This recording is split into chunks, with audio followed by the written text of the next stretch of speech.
Hello, hello, hello, ladies and gentlemen. If you don't know who I am, my name is Shook. I make videos for NBA. I also do a bunch of other stuff in my Discord. All of these videos get posted on this subreddit right here. Link to that will be down below. I make updates with all the news that comes out. People talk strategy here. You can ask me questions. So, really great place to be. And then if you ever need to get a hold of me privately, you can do so on Twitter here, Shookgo or Tori Langley 1992. So, let's take a look at my lineups from tonight, and it was just really unfortunate. And I will explain why it's really, really unfortunate in a second. We'll go over my night slate lineup. So, the core that I have for night slate, it was alright. Eubanks, reach value. Little, just reach value. Ingram, blowout, still reach value, and then Shaden Sharp, just massive, massive foul trouble for him. Cashed on night slate, but main slate, I'm just in so much pain. So I had Jokic and Little over Tobias Harris and Brandon Ingram, but Julius Randle does not play the fourth quarter, and he's a massive, massive bust. Massive bust. So I'm like, okay. Jokic is going to be chalk. Obviously, Little's going to be one of the highest owned plays in the slate. And we got James Harden ruled out. And I was like, okay. I think I need to pivot here. Tobias Harris with the team to himself should be a smash. I already really liked Brandon Ingram, so made the pivot and would have cashed if I didn't pivot. As you can see, it's the same lineup. Little, Jokic, just ultimate amounts of pain. I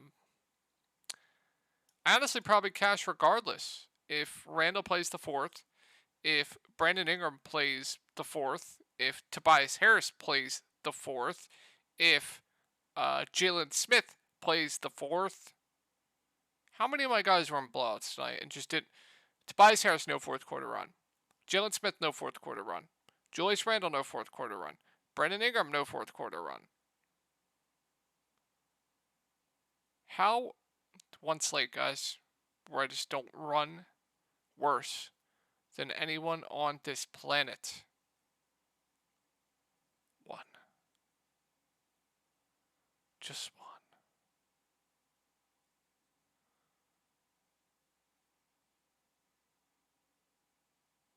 Don't know what to say. The core that I have for today, I mean, it's not a surprising core. Like, Javon Carter was a core play, he smashed. Bobby Portis was a core play, he smashed. Nasir Little was a core play, he did well. Didn't play the fourth quarter, by the way. And then who else did I have as a core play? Jalen Smith, who didn't play the fourth quarter. So, just so dumb. Mid-range to spend up, no fourth. Spend up, no fourth. Spend up, no fourth. And I'm like 10 points out of the cash.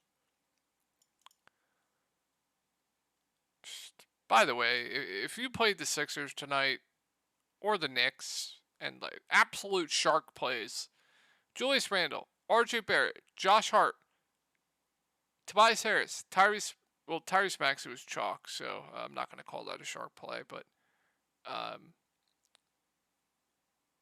absolute nukes. Randle, RJ, Tobias, Josh Hart. Well, I wouldn't call Josh Hart a nuke, but RJ was just punished, just absolutely punished for playing the best plays in the slate. At ownership.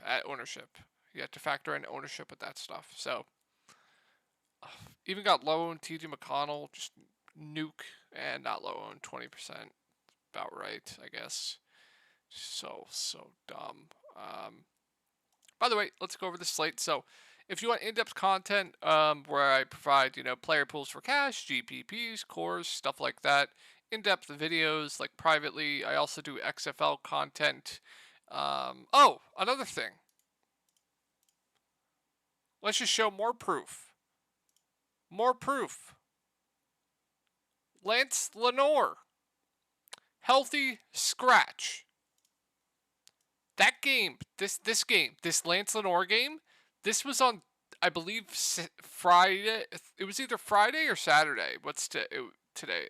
Might have been Thursday. I forget when it was the first game. I think it was Friday. Friday or Saturday, I forget. But that game ended 2 days ago. Healthy scratch. This was posted today at 9 o'clock. The Orlando Guardians have signed wide receiver Katie Cannon. Lance Lenore has been placed on the reserve list. Would have been great to know that, 2 days ago when the games, started. So stone bubble cash games, literally stone bubble all my cash games because of a random healthy scratch. So just unbelievable. Unbelievable. But yeah, Discord link will be down below. We have probably the best community I've ever seen in DFS. Just a bunch of sharp people in the Discord.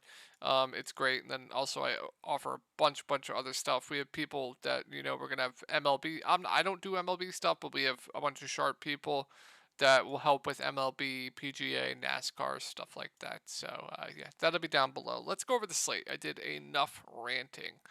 Good matchup here. I mean, it's whether if you think this game stays close or not. So, like, if you think this game stays close, I think Tatum does look good at 10-4 in a really, really good matchup. My only risk, once again, like I said, is the chance of a blowout. But I think if if you're going to play Tatum, you probably run it back with like Porzingis or someone on the other side. I think that does make the most sense because I would think the spread's pretty high here. I haven't looked, but there's definitely going to be blowout risk here. So I like Tatum if you think this game stays close. Jaylen Brown at almost 10K is definitely overpriced. Why did they get rid of the pictures? Like, it feels like I'm playing Olympic basketball again and Summer League. What are we doing here? But yeah, Jaylen Brown, when he's, this close to pricing Tatum, I'm always just going to go Tatum.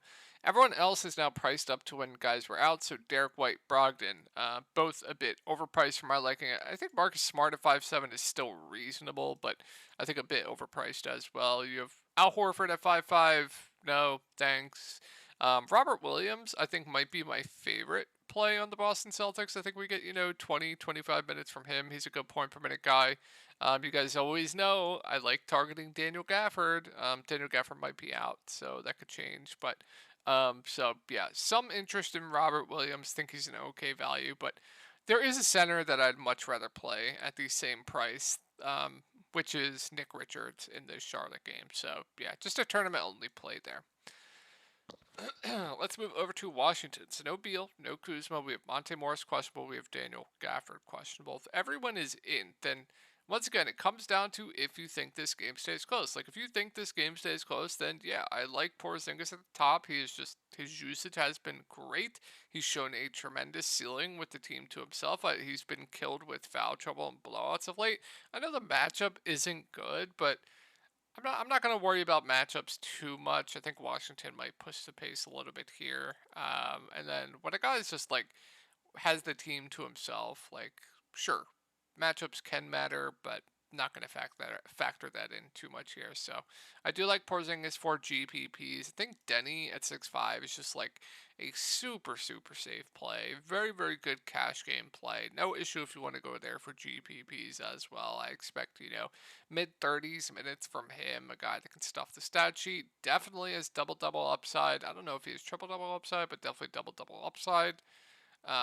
Once again, I think, for like, I know I just said I don't factor in matchups too much, but I think when you factor it in for Denny at this price, it does seem right. I think Porzingis is a little bit different just because he is, his usage is very, very good and very, very insane when he has the team to himself. So I think Denny's very, very safe. I just think he's priced appropriately. Now, if everyone's in, I'm probably not going to play DeLon. I'm not going to play Kispert. I think Daniel Gafford is a viable play at 4.8. His minutes actually have been on an uptick of late. So definitely I do have some interest in Daniel Gafford, but once again, there's another center at the same price that I'd just much rather play. So in play, but a tournament only play for me. And then I'm not going to go to anyone else if they're in. If they're both out, then I think we can start considering like DeLon Wright, who I think, plays 30-ish minutes, okay point per minute guy, too solid. 5'4" does seem right, but still would be into consideration for me. And then, how much did Goodwin play? He only played 20 minutes, so I think around 5K is about right for him. Corey Kispert, he'll play a ton of minutes, but he's very, very scoring reliant. I don't think I can pay 5K for Kispert. And then, you're seeing Johnny Davis, probably the worst drift pick in the draft, getting dusted off. I just can't go there. So if Monte and Gafford are both out, and then if Gafford's out, I would assume Porzingis starts at the 5. That would make me like him even better. I don't know who would move into the starting lineup. They could start like Goodwin, Delon and Goodwin together, slide Porzingis at the 5. But I don't know if they're going to start Taj Gibson. We'll monitor that. And then if Monte plays, I think he's solid at 4-8 with no Beal. He's going to have to do a lot more. So, yeah, do like Monte if he plays, assuming no limit. I don't think he would be on a limit either. So, yeah, I think that'll do it for Washington. Keep an eye on the news there. There are some plays there. On to Miami. So, really tough spot here. I think this is definitely my least appealing game on the slate. So, I don't really have too much interest in anything here. Like, if you want to take shots on Butler at 8-7, I think that's okay, but that seems priced about right. I think, Bam Adebayo, if this was any other matchup, I would say 7-5 is too cheap, but given the matchup, Toronto is very, very tough against big, so I don't have too much interest there. I'd much, much rather potentially play Mobley or Jared Allen if he's in. Tyler Herro is overpriced. Kevin Love, he'll start. I don't know, play around 20 minutes, reasonable value. Kyle Lowry, I don't know what they're doing with this guy, but if he continues to play like mid-20s minutes, he's viable, but don't love it. I'm not going to be going to anyone else on this team, though. There's just nothing here that stand out to me. On Toronto, same kind of thing here. Really, really tough spot. These two teams just play super, super slow, so I'm not going to get to anyone. I think, if you want to go to Siakam, Fred for GPPs, that's fine. You finally saw OG have a really big game, but I'm not going to chase that. We have Scotty Barnes also back at 6'2". I will say 6'2" does seem too cheap, so maybe a little bit of interest in him. I feel like that price does seem a bit too cheap, actually. If Trent's in, I'm not touching anyone else. Even if Trent's out, I don't think there's much that changes for me. So, yeah. If Trent plays and he's not on a limit, which I don't think he would be, I'm perfectly okay with it for value. We've seen some big games from him when he was playing last week. So, yeah, if he plays, I think it's okay. So, let's move on to the next game, Cleveland at Atlanta. So, we have Jared Allen and Isaac Okoro both questionable. If they're both in, I know Mitchell and Garland have been very, very slow, but I still like them quite a bit for GPPs. I think, after Garland's been popular the last few slates, and so is Donovan Mitchell. So I think that ownership is going to drop. And I think this is a good slate to get back onto both. So definitely have some interest in Mitchell. Definitely have interest in Garland. I think they're both good tournament only plays. Mobley would be playable if Jared Allen's in, but I'd prefer Jared Allen. But I think they're both priced right now. Levert would go back to around, 25-ish minutes, playable at 4-9. Don't love it, don't hate it. And then I'm not going to be going to anyone else. If they're both out, then I do like Evan Mobley. He's just playing huge, huge minutes right now. And the boost he gets at the 5 is just massive. So if Jared Allen's out, I do like Mobley quite a bit, even at 8-1. Doesn't really change Mitchell and Garland for me. I still think they're good GPP plays, and then we'll just monitor what they do with the starting lineup. So I don't know who would start for Okoro. Maybe it's Karis LeVert. They're not going to start Chetty, so I don't know what they'll do. If LeVert starts, I think that's fine. My only worry is he will lose usage in the starting lineup, but we don't have value on this slate, so yeah, if LeVert starts, I think he's solid. And then if they're both out, I think Chetty Osman at 3-6 probably gonna have to play a bit more. He's not a terrible, he's not good, but at 3-6, if we get like 25-ish minutes of Chetty Osman, I think that's solid if they're both out. So I do like Chetty if they're both out. I would think he gets definitely a minutes bump. And then Ricky Rubio will play around 20 minutes. a reasonable value for salary relief at 3.4K. And then um, Lamar Stevens probably could start. I don't know if I can play Lamar Stevens. I just don't think I can do it. Really, really tough matchup here for Atlanta. Kind of the same thing with this Miami game. There's just not much. Like, I'm fine with Trey for GPPs. I'm fine with Murray. I'd much rather just go target the other side of this game at similar price tags. So, really, really unappealing team to me. I guess Capella is okay, but minutes have been up of late. Good point per minute guy, good defender. So, he still has a ceiling, but really, really tough matchup. So, hard for me to go there. And then I'm not touching any of these secondary plays for Atlanta. All right, let's move on to Charlotte. So we have Hayward doubtful, I believe. We have Oubre questionable. We have Rozier out. We have Mark Williams out. They're gonna do. I believe they're rotating the bigs. So we'll see guys sit for the bigs. So like next game it might be Nick Richards, and then Mark will play, and then Kai Jones will play, etc. So just keep an eye on who's in and out each game for Mark Williams and the bigs. So with Hayward out, Kelly Oubre now questionable. If Oubre is in, I mean, these guys didn't even play big minutes last game. That's my only concern. Like, are they going to start shutting these guys down? And only play them around 30 minutes? Like, because if that's the case, then I know it's a phenomenal matchup, and this game looks like one of the best pace-wise games on the slate, but if we're only going to get like 30 minutes from like an 8K PJ Washington, a 7K Dennis Smith Jr., a 7K Kelly Oubre, they don't look that appealing. Um, Now, if they go back to like full minutes with like nobody on this team, then yeah, sign me up for some of them. But right now, as it stands, I think Kelly Oubre, if he plays, is my favorite. He's just the cheapest, and I think he has the highest ceiling between the bunch. And I think he wouldn't be on the limit. It's a shoulder injury. So my issue that they are priced up, and the minutes weren't great there. But they are, I'm fine with them. Kelly Oubre would definitely be my favorite. Um, Nick Richards really, really stands out to me at 4-7 against the Oklahoma City Thunder with no Mark Williams. I absolutely love Nick Richards tomorrow. And then Kai Jones also stands out to me quite a bit. We don't have value on the slate. He'll get pretty much all the backup 5 run. So, yeah, I really like both the bigs here for Charlotte. If we get news that Kelly Oubre is out, I think Svi's playable regardless. But if we get news that Kelly Oubre is out, then, like, maybe PJ and Dennis Smith Jr. will have to play a bunch more, but they still have bodies. Like, how many would they have? 1, 2, 3, 4, 5, 6, 7, 8. They would have, like, yeah, 8, 9 bodies, so they might have to play a bit more. I'll make updates in Discord with what I think, like, what the industry will project for them minutes-wise, so this is just a wait-and-see approach for me, but then you can get into these value plays of, like, Bryce McGowan's, Theo Maledon, JT Thor, like these guys. I would feel much more confident in those guys' minutes. JT Thor is horrible. I mean, Bryce isn't good.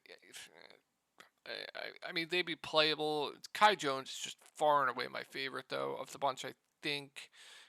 So just keep it on the Oubre news, and then if he's out, I think we could start getting to these, like, Maledons, McGowans, JT Thors, stuff like that. And then if Oubre's in, I think my main interest is Oubre, Nick Richards. Absolutely love Nick Richards, Kai Jones. So yeah, I think you can definitely still consider like Maledon, McGowan's, JT Thor if Oubre's in, but would be a little bit less appealing if he is. Let's move on to OKC, and I just really don't want to deal with this. Shai, questionable. If he's in, I like Shai quite a bit for GPPs. I mean, nobody's going to be able to stop him tomorrow in Charlotte, or against Charlotte. So, yeah, I think SGA looks very good if he plays. Josh Giddey seems priced appropriately, but he has been very, very good of late. Ceiling is there. He'll stuff the stat sheet. Lynn Williams seems priced about right. Has a low floor, but also the ceiling is there, kind of like Lou Dort as well. Very, very low floor, but the ceiling is there if he's hitting his shots. Lynn Williams, he'll start minutes-wise. Your guess is as good as mine, but another salary relief play that I'm okay with.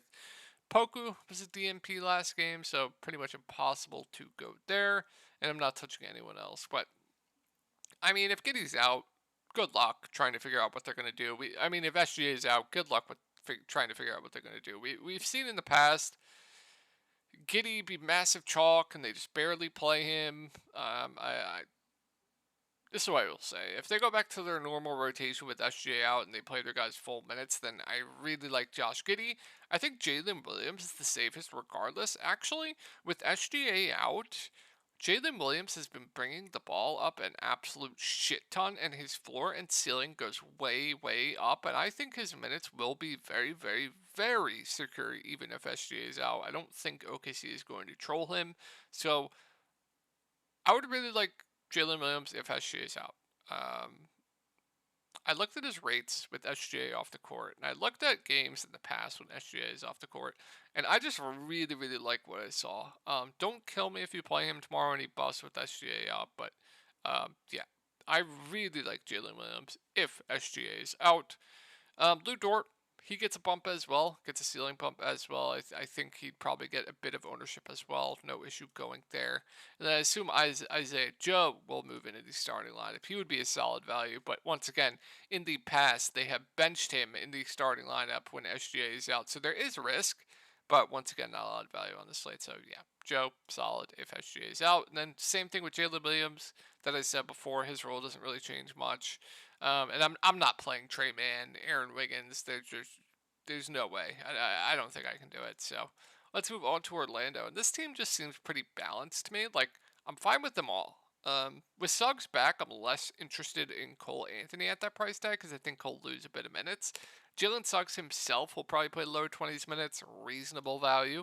But like Banchero, Fultz, Wendell Jr., Franz, I think they're all reasonable plays. I think we get 35-ish minutes from Franz. I think we get 35-ish minutes from Markelle Fultz. Maybe not, actually. Did Suggs cut into Fultz as well? I mean, I would have thought not, but maybe Fultz. We'll see. Guess I'm not going to go there. But like Banchero, Wendell, Franz, I think are the three that I would target from this bunch. Was this game like a blowout or something? What happened here? But I think they're all reasonable. Why did they only play like 25 minutes? Was this game a blowout at one point and the bench brought him back? I have no idea. But yeah, they all seem reasonable. Franz, high floor, not a high ceiling, even though he's been playing incredibly of late. Probably get you around 30 fantasy points. Solid option. Wendell Jr., like his ceiling. 6'7" does seem right. And then same with Paolo, same with Franz. Same with Paolo, same with Fultz. They all seem like reasonable last man ins for me. So here's where we're going to get some chalk. John Morant, doubtful. So Tyus Jones is the best play on the slate. You do not fade Tyus Jones tomorrow. He looks phenomenal. Desmond Bane at 7-3 is too cheap. I assume he's going to get a ton of ownership. I really like him. Like Jaren Jackson's ceiling, he's playing at home, so just notch in 5 blocks to his fantasy point score. So like his ceiling for GPPs. Dylan Brooks gets boost. I think he's perfectly reasonable at 5K. Xavier Tillman, his role doesn't change much, but he's a fine value. And then like Luke Kennard has gained minutes of late. Been playing very, very well. I have no issue if you want to go there at 4-5. I'm not going to get to anyone else though. Play Kenneth Lofton more. Play him more. More. Play him. Play him. So yeah, I really like Memphis tomorrow. Let's move on to the Pelicans. This game looks very, very good to me as well. So, pace up spot. I think this game environment's very good, and I think the total's going to be pretty high. So, I really like Ingram. I think CJ solid. When are people going to learn to play Jonas Valanciunas? When? He's still too cheap. I really like all three of the main guys here for the Pelicans. Trey Murphy's overpriced. Herb Jones plays low 20s minutes out there for defense. Don't think I can go there. Josh Richardson will play low 20s minutes. Fine value. Najee Marshall will play high teens to low 20s minutes. Another fine value. And I'm not going to go to anyone else. But I love Ingram. I love Jonas. And I think CJ is solid. Let's move on to the Warriors. So I like running it back here. I mean, sub 10K Steph against the Pelicans I think is very, very good. Always going to be low owned. I don't know if he'll be low owned tomorrow. There's not a ton of spend ups to pick from, so I have a feeling he's going to be popular. But yeah, like Steph, I think Clay at 6'6" does seem a bit too cheap, but does have a low floor. Draymond Green seems like a super, super safe play to me. Jordan Poole probably plays high 20s minutes off the bench. 5'9", I think that's okay. Wiggins will be out. Kevon Looney probably plays mid to high 20s minutes. Safe play at 5'2". Dante has been horrible, just absolutely horrible. I'm not going there. Same with Kuminga, his minutes on a downtrend. Gary Payton, I don't think I can do it. So that'll wrap up the video, guys. I hope you guys had a great night. Just a painful night for me, and I'll talk to y'all tomorrow.